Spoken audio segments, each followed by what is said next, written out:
नमस्कार, मी ॲडव्होकेट श्रीकांत गोडके, अपक्ष नगराध्यक्ष पदाचा उमेदवार म्हणून मी यावेळेला इलेक्शनमध्ये उभा होतो।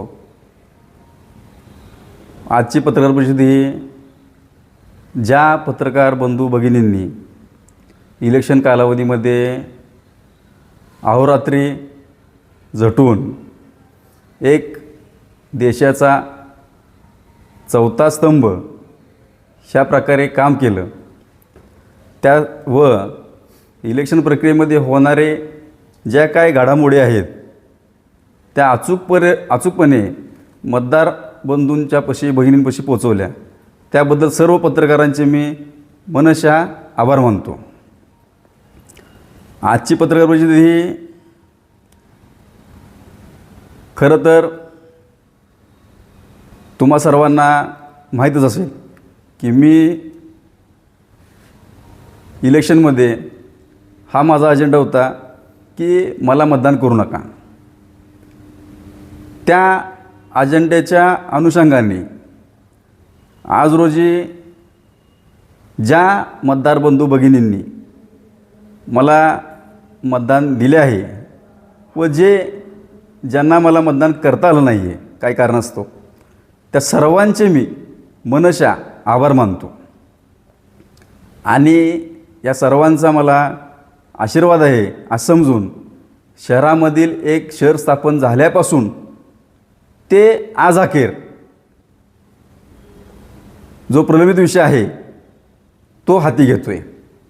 यामध्ये जो शहरातला रहदारीचा बाजारपेठेतला विषय, आता ती रहदारी जी आहे त्यामध्ये पार्किंग काढून किंवा नवीन रस्ता स्थापन करून किंवा नवीन रस्ता स्थापन करता येईल का, त्या ठिकाणीच करता येईल का, तर नाही आहे, शक्य नाही आहे।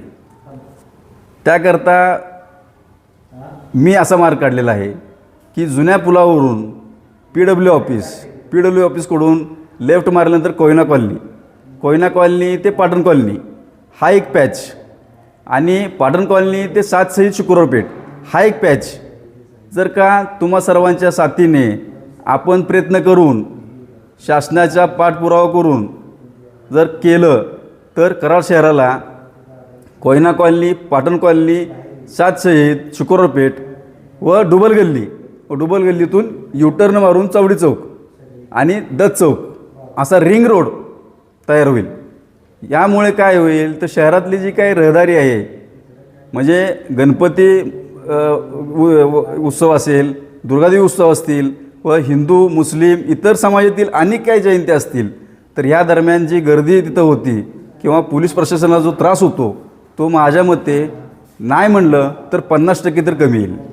हा रोड निर्माण झाल्यानंतर मी तुम्हाला सांगू इच्छितो की शहरात 3 रस्ते प्राप्त होतील।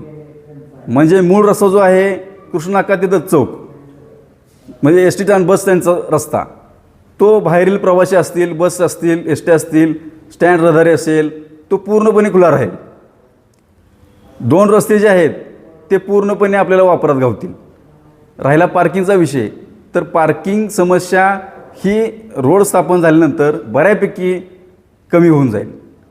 तर मी इलेक्शनमध्ये उभा होतो किंवा मला पुढं इलेक्शन लढवायचं आहे हा उद्देश माझ्या अजिबात डोक्यात नाही आहे। मी चळवळीचा कार्यकर्ता आहे, मला कामाची आवड आहे, सामाजिक कामाची आवड आहे, त्यामुळं मी हा निर्णय घेतला आहे की शहरामध्ये जी काही मूळची अडचण आहे ती दूर झाली पाहिजे आणि या कामाला मी इलेक्शन झाल्यानंतर लगेच हात घालतो आहे। तुम्हा सर्व कराड शहरातील नागरिकांची साथ मला लाभावी, लोकप्रतिनिधींनी देखील ह्या कामामध्ये लक्ष द्यावं व शहराला एक नवीन स्वरूप मिळेल, रिंग रोड असं नाव त्याला देऊन 100% शहरातील बाजारपेठेतील व्यापारी वर्गांना हा प्रस्ताव मान्य असेल असं मी समजतो व थांबतो। जय हिंद, जय महाराष्ट्र।